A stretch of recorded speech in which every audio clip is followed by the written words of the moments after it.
Assalamualaikum warahmatullahi wabarakatuh.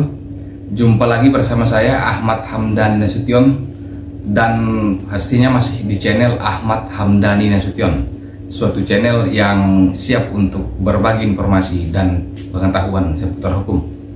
Rekan-rekan, di dalam video ini saya ingin membahas secara singkat siapa yang berkewajiban untuk membayar hutang seseorang yang sudah meninggal dunia.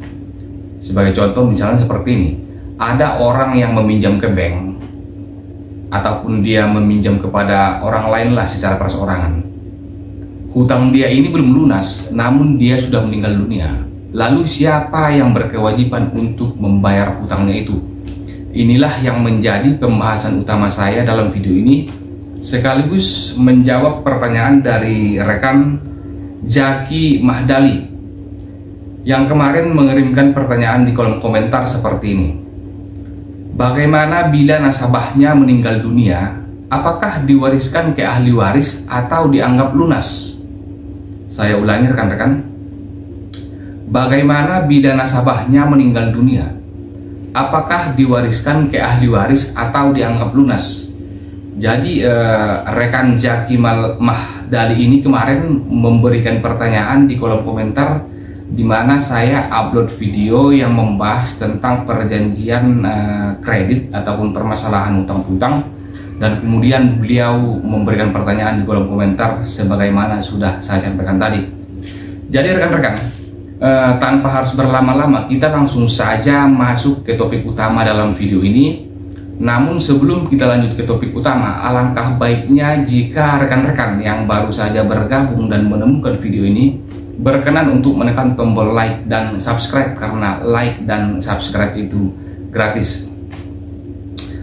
Rekan-rekan, saya rasa kita semua sudah sering mendengar kata-kata dari hutang piutang, baik dalam ruang lingkup pekerjaan, kehidupan sehari-hari, dan lain-lain. Apalagi bagi mereka yang aktif dalam dunia bisnis, saya rasa perbuatan hutang piutang merupakan suatu perbuatan yang lazim untuk mereka lakukan demi mengembangkan usaha ataupun bisnis yang sedang mereka kelola. Lalu bagaimana jadinya jika si pebisnis itu sendiri meninggal dunia namun masih menyisakan hutang? Lalu siapa yang berkewajiban untuk membayar hutang tersebut?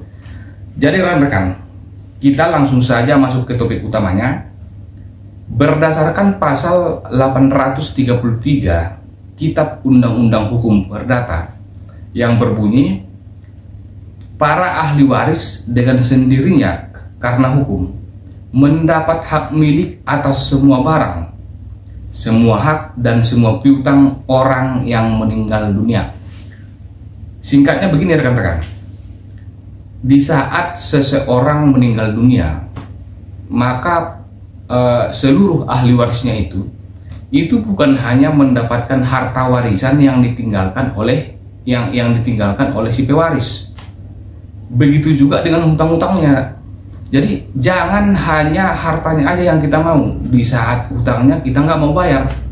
Inilah yang ditekankan di dalam pasal 833 Kitab Undang-Undang Hukum Perdata, yang secara jelas menyampaikan bahwa para ahli waris dengan sendirinya karena hukum mendapat hak milik atas semua barang, semua hak dan semua piutang orang yang meninggal dunia. Artinya sudah sangat jelas rekan-rekan apa yang menjadi pertanyaan dari rekan Zaki Mahdali. Bagaimana bila nasabahnya meninggal dunia? Apakah diwariskan ke ahli waris atau dianggap lunas? Jadi pertanyaannya ini sebenarnya ada dua, apakah diwariskan ke ahli waris atau dianggap lunas? Jadi saya jawab dulu satu-satu rekan-rekan. Apakah diwariskan ke ahli waris? Sesuai dengan pasal 833 sebagaimana saya sampaikan tadi, maka itu jelas hutang itu diwariskan kepada ahli waris. Karena ketika seseorang meninggal dunia, maka para ahli warisnya itu berhak untuk mendapatkan seluruh harta warisannya, begitu juga dengan hutang piutangnya. Nah, pertanyaan yang kedua, atau dianggap lunas. Nah, ini kembali kepada si pemilik uang. Sebagai contoh misalnya, saya meminjamkan uang senilai 1 juta rupiah kepada seseorang misalnya. Nah, di saat orang yang sudah meminjam uang saya itu meninggal dunia, akan tetapi uang saya belum sempat dikembalikan, dia sudah meninggal dunia, lalu apakah akan dianggap lunas? Ya tergantung kepada saya. Kalau memang saya ikhlas, ya saya anggap aja lunas. Akan tetapi ketika saya nggak ikhlas, saya bisa memintanya kepada para ahli warisnya. Jadi seperti itu ya rekan-rekan, terkait pertanyaan dari rekan Jaki Mahdali. Bagaimana bila nasabahnya meninggal dunia, apakah diwariskan ke ahli waris atau dianggap lunas? Jadi ada dua pertanyaan. Yang pertama, apakah diwariskan ke ahli waris? Betul, itu diwariskan ke ahli waris. Dan yang kedua, atau dianggap lunas, itu kembali kepada si pemilik uang. Apakah dia ikhlas atau tidak? Jika dia ikhlas, ya anggap saja lunas. Kalau memang dia nggak ikhlas, ya silahkan diminta kepada para ahli warisnya. Jadi rekan-rekan, mudah-mudahan apa yang saya sampaikan bisa menambah wawasan. Sampai jumpa di video saya selanjutnya. Assalamualaikum warahmatullahi wabarakatuh.